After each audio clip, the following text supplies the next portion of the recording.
The Death of Hollywood, Summer 2020.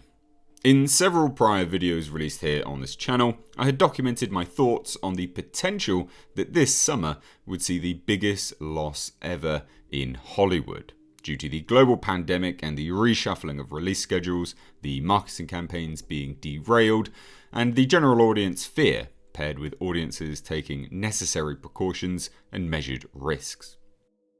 In today's video, I will break down just how large a hit Hollywood collectively could potentially take, detail exactly how and why this is the case, whilst also discussing the potential for counter-programming even in a time like this, and whether this bodes well for the future of movies in a few years' time due to the studio misinterpreting the loss due to other factors rather than ideological.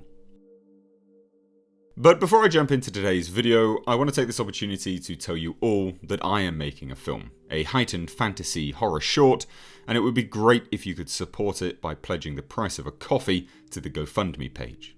There are links to that and the pitch video down below in the description box. With that out of the way, let's dive right in. With the world rightly taking precautions and limiting some unnecessary movement, especially for those who interact with those at risk, the Hollywood machine has begun to take steps to mitigate disaster at the summer box office, the strongest time for movies, historically speaking. We've already started to see projects be put on indefinite hold, the likes of Antlers, a fantastic looking indie horror, and of course, Mulan, the most expensive of Disney's live-action remakes and a huge gamble for Disney, has been placed on indefinite hold in China and the market that movie was predominantly made for. There is one property that has been shuffled where we have an estimated impact from analysts, No Time to Die. And if this is anything to go by, the wider slate at play and the impact is going to be huge. No Time to Die was moved for a release date of November 25th, with some analysts stating that it could take a $30 million hit off the top end taking, and some as much as $50 million. MGM taking this hit on such a large property may not sound like a huge issue, considering these films typically earn upwards of $600 to $700 million. However, Paramount also had to move A Quiet Place Part 2 through fears of the box office impact. A Quiet Place, made on a relatively smaller budget by comparison to James Bond, still needs every cent it can, and Paramount especially needs every cent it can at the box office. Analysts estimate that this move could cost the studio upwards of $30 million, which is a much needed margin for profit, and a large chunk of change which could be removed. On the 13th of March, The Hollywood Reporter released an article stating that currently, to date, the impact on the global box office had already been at least $7 billion, which, if you were to calculate the rest of March, April and May together, the projected loss would rise by another $10 billion, totaling $17 billion when all is said and done. Now this only factors in a 3-month window, or a quarter. If it were to go the distance, the impact would be devastating. Outside of simple ticket sales and poor attendance, which is going to be a given, what exactly else is causing such a monumental loss at the box office? Well, productions being halted mid-flow, like Shang-Chi and The Little Mermaid, they have a huge loss. They have a daily rate of cost of somewhere between $300,000 and $350,000 per day. Spaces have to be booked, cast and crew are still on retainers, and department heads must be paid, and so this inflates the production cost very quickly, past what it was initially projected, and then there is the marketing. Marketing costs in the Hollywood machine have skyrocketed as of late. And there are 3 specific properties which have all spent mega money on their marketing. Mulan, No Time to Die, and Fast and Furious 9.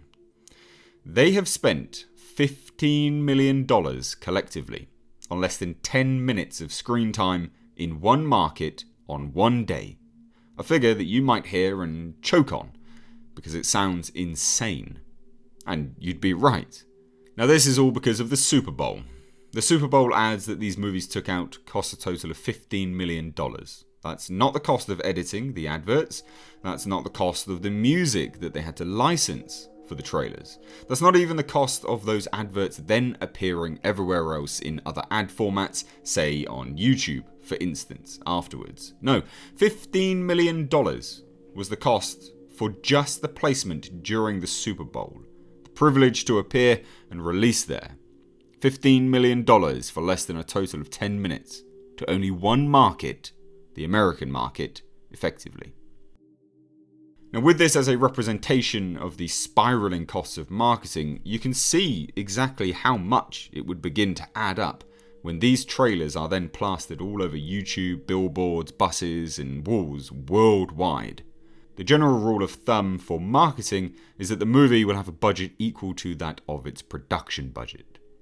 For smaller movies that are thought to be worth the risk, sometimes more than its production budget. For instance, The Invisible Man, that had a budget of $7 million for its production, and they had a Super Bowl ad, which, paired with all the other marketing, the marketing budget would easily have been more than $7 million.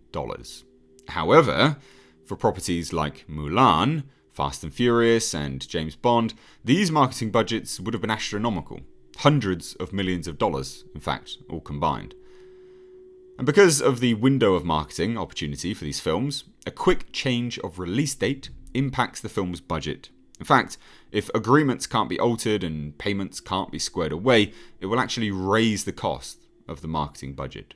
No Time to Die, for instance, will have to begin another marketing push. Mulan, too, if the release date is going to be any time from November onwards. So you see, this is where the movies will take the real hit outside of the obvious lack of attendance. The fact that the studios will believe, and rightly so in some instances, that they will need to do another marketing push. But what about those movies that have stood strong and decided not to change their release date? Counter-programming.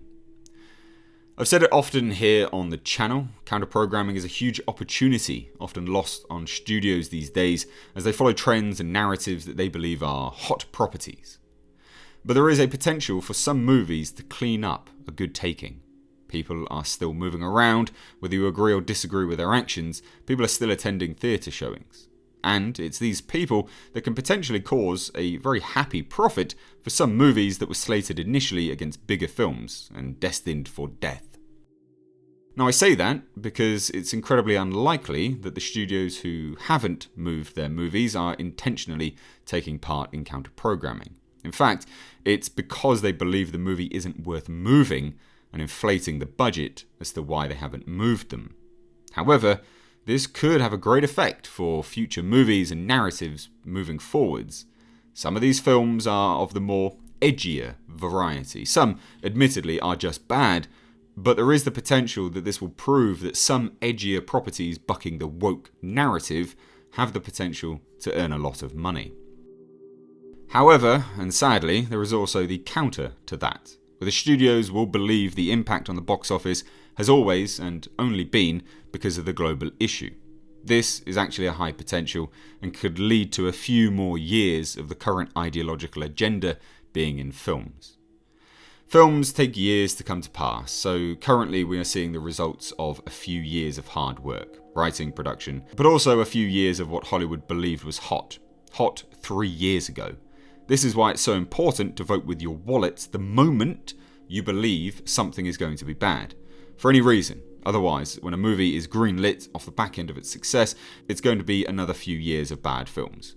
Now, the current issue facing Hollywood, unfortunately, could lead to the powers that be believing that it's solely that which is affecting the profit margins, and not simply the fact that they have produced some utter tripe that lectures, pushes agenda, and is basically of a political ideology that people are just sick of. Now, it's unclear exactly how this will affect Hollywood in the long run. It is likely, though, this year, across the 3-month window taking us to May, that Hollywood as an industry will face around a $20 billion taking off the top. However, it's actually more the 3-year window that we need to take a look at, and not the 3-month window, that will really reveal the loss and hit that the studios will take.